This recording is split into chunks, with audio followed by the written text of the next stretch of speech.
First of all, 80% of families in Gaza now rely on humanitarian aid. Or what? 80% of families in Gaza rely on humanitarian aid. I didn't hear. Or what? 80% of people in Gaza rely on humanitarian aid. Why? Why? Because Yeah, they have nothing. They had to an opportunity. Israel left. There were greenhouses. But may I finish? There were opportunities to develop an economy. The fact that they're all on goddamn welfare really shows something. They're in refugee camps. That's all self-induced. Be self-reliant. Build a state. Do something right. Work instead of going out and make rockets. I'm not feeling sorry for people who rely on the United Nations. Build a state. Do something right. Okay, I'm just... Go ahead. I'm going to move on to my question. Yeah. I'm going to move on to my question, if that's okay. Yeah. I'm a Palestinian citizen of Israel.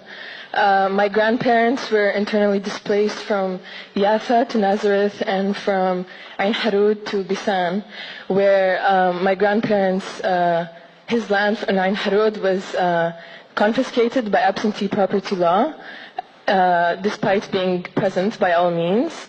And now there's a kibbutz on his land that produces, I think, the most olives in Israel. Now, I'm not the only one. 24% of Israeli citizens are not Jewish. And now, I cannot marry... Please ask your question. We're running out of time. Yeah, okay. What I'm trying to say is that Israel, by definition, and is not a democratic state. You have the right of return law that says that any Jew can return to Israel. You know but I cannot marry somebody from Ramallah without... You know that the Palestinian Authority has a right to return law? Is the Palestinian Authority a racist state? Yeah, but my land is in Jerusalem. No. Well, put that aside. The Palestinian Authority has a law of return. China has a law of return. Germany has a law of return. If there's one country in the world that is entitled to have a law of return, it is certainly the one country in the world whose citizens were murdered, 6 million of them, because no state would accept them. Palestinians are today accepted in many parts of the world. Now, the claim about property is a reasonable claim. 800,000 Jews have similar claims in Yemen, in Iraq, in Egypt.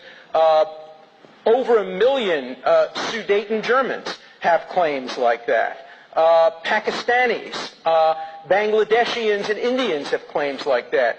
Cypriots have claims like that. But in every other situation, the refugees have moved on. There is in life a statute of limitations.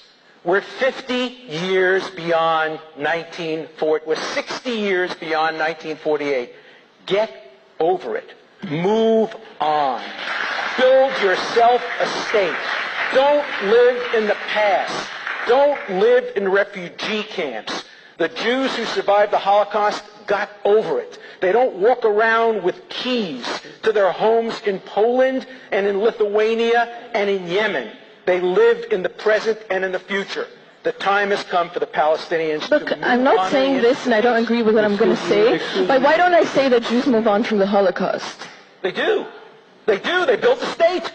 They won a woman won a Nobel Prize. Holocaust survivors. They're inventing. They're doing productive things.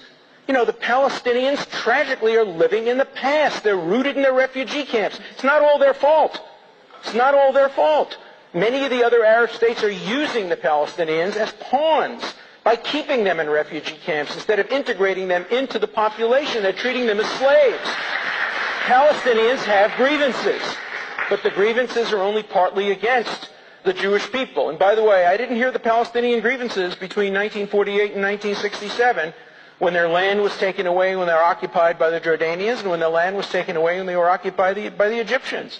They seem to be more concerned about being occupied and their land being taken away. And remember, there wouldn't have been a single refugee if the Palestinians had accepted the 1948 UN resolution. If they had accepted Israel as a state and built their own state, there wouldn't be a single refugee. The refugee problem is the fault of the fact that Arab states all invaded Israel. That's the truth, isn't it?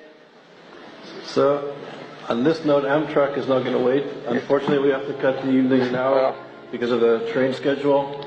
First of all, thank you very much, everybody, Thank for you. coming. Thank you, Professor Bishop.